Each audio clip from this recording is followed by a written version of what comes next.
अपनी ठेकेदारी बता दी कि जब भी कोई मंत्री बनेगा, मुख्यमंत्री बनेगा, प्रधानमंत्री बनेगा, उसी परिवार में से बनेगा।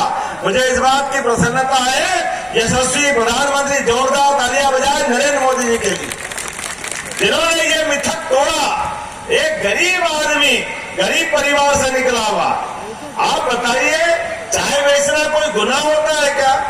चाय बेच करके कोई अपनी जिंदगी चलाता हो और जिंदगी के उस दौर से निकल करके आज हमारे सबके सामने उनके दो चुनाव और दोनों ही चुनाव आदर्श रूप में है। मुझे इस बात का और आनंद आता है हम अपन भगवान राम को जोड़े, भगवान कृष्ण को जोड़े, जिन्होंने अपने जीवन में कदम कदम पे संघर्ष करके इस मानव योनि को धन्य किया है। अगर उनके जीवन में देखो कि अगर रावण जैसे बड़े महाशक्तिशाली से भगवान राम लड़ने गए तो माता सरयू का आशीर्वाद उनके साथ था, लेकिन उनने कोई अयोध्या से सेना नहीं बुलाई थी।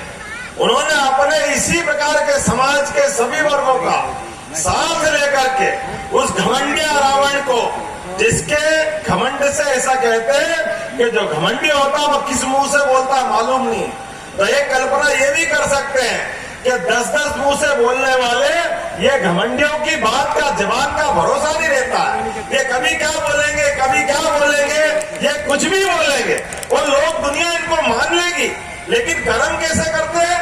कर्म उस समय भी उनने वही किए। इतनी बड़ी समृद्धि लेकर के पैदा होने वाला व्यक्ति, जिसकी पूरी लंका सोने की थी, जिसके जीवन काल में कोई कमी नहीं थी, कमी तो वही थी जो नियत की कमी है, नीति की कमी है। और उस काल में भी ये नकली लोग जैसे आज भी घूम रहे हैं, वो नकली साधु बन के आया था माता सीता का अपहरण करने के लिए। आप याद रखना मेरी बात को, ये आज भी नकली घूम रहे हैं, इनको भूलना मत। उस काल और इस काल में कोई अंतर नहीं है। इनकी हिम्मत नहीं होती असली रूप में आकर के वोट मांगने की। वो उस समय भी गलती कर दी समाज के माध्यम से माता सीता ने, कि लक्ष्मण रेखा खींची थी भाई लक्ष्मण ने, कि माता से कहा था माता इस रेखा के बाहर मत आना, लेकिन समाज भोला होता है। ऐसे सीता माता भी भोली थी, वो झांसे में आ गई। अरे सामने भिखारी नहीं है, साधु है, लेकिन नकली साधु था। उसने अपना कर्म दिखाया।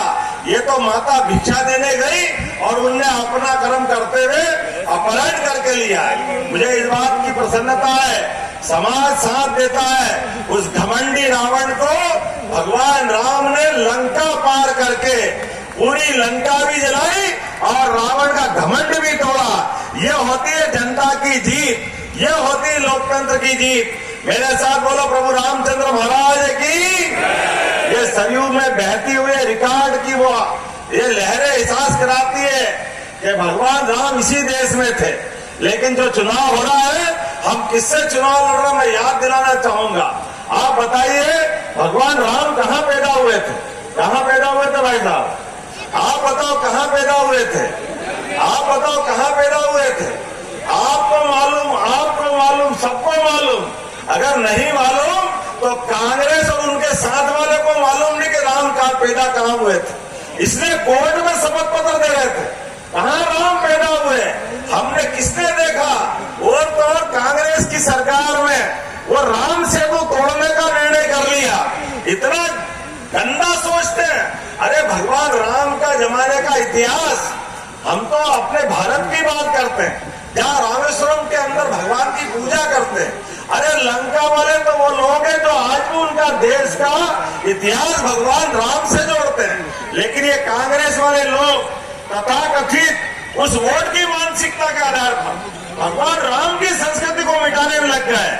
मुझे इस बात का आनंद है 2014 में आपने मोदी जी को वोट दिया था, उस वोट के बलबूते पर इस देश से आतंकवाद समाप्त हुआ। हमारे अपने देश के दुश्मन उस पाकिस्तान को घर में घुस करके मार करके आतंकवाद का समापन हुआ था। हुआ कि नहीं हुआ था? जोरदार अभिनंदन करो मोदी जी के लिए।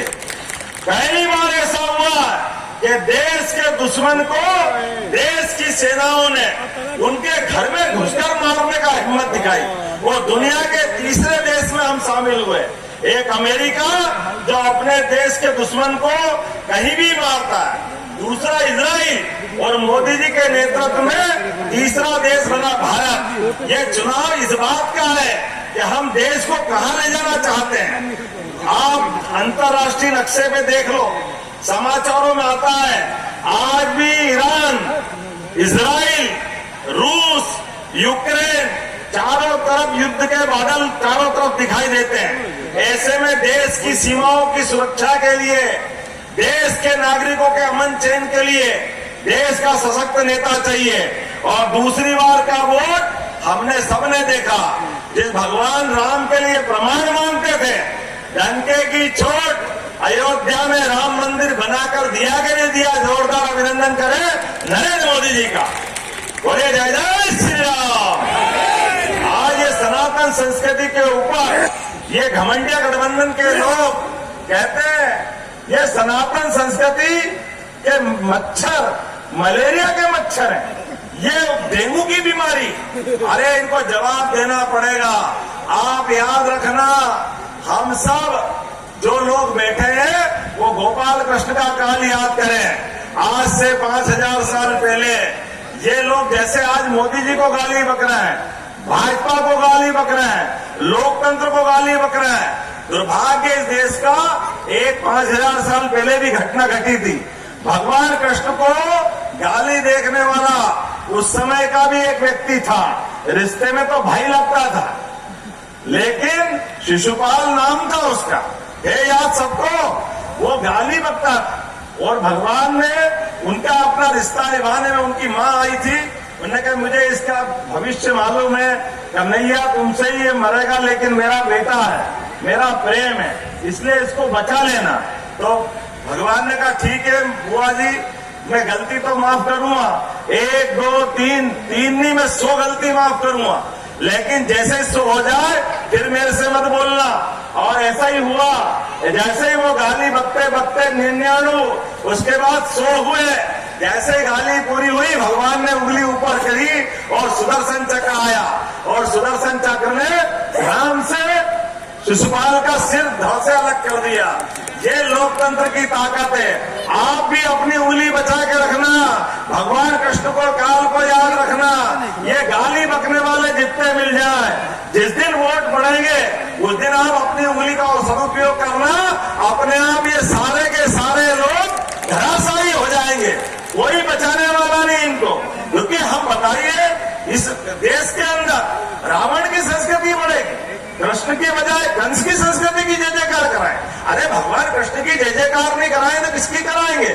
और जब आप भगवान राम अयोध्या में मुस्कुरा रहे हैं, मैं महाकाल की धरती से आता हूं, मेरे साथ जयकारा बोलिए, बोले महाकाल महाराज की। जब महाकाल मुस्कुरा रहे हैं, भगवान राम मुस्कुरा रहे हैं, तो जमुना जी वाले ने क्या बिगाड़ा है? आपकी बार कृष्ण कन्हैया को मुस्कुराना चाहिए कि नहीं मुस्कुराना चाहिए? गोपाल कृष्ण को मुस्कुराना चाहिए कि नहीं मुस्कुराना चाहिए? तो योगी जी ने भी तैयारी कर ली और मोदी जी तो और आगे निकले। उनने द्वारका जी के अंदर भेंट द्वारका तक जाने का पुल बना दिया है। और भगवान कृष्ण को नमन करते हुए इस उम्र में भी मोदी जी ने भगवान की डूबी हुई भेंट द्वारका में जाकर के मोर पंख चढ़ाए थे। और मोर पंख नहीं चढ़ाए, वो हमारी सनातन संस्कृति की जय जयकार करने गए थे। वो इतिहास याद रखो। आप उल्टा जो आपके घर वोट मांगने आए, आप उनसे कहना कि भैया बताओ आप भगवान राम के मंदिर का क्यों विरोध कर रहे थे? अरे भगवान राम के मंदिर में अब तो मुस्कुरा रहे हैं, एक आध फोटो खिंचवा के आए क्या? कोई ये गए क्या इनके पास मथुरा, अयोध्या, द्वारका?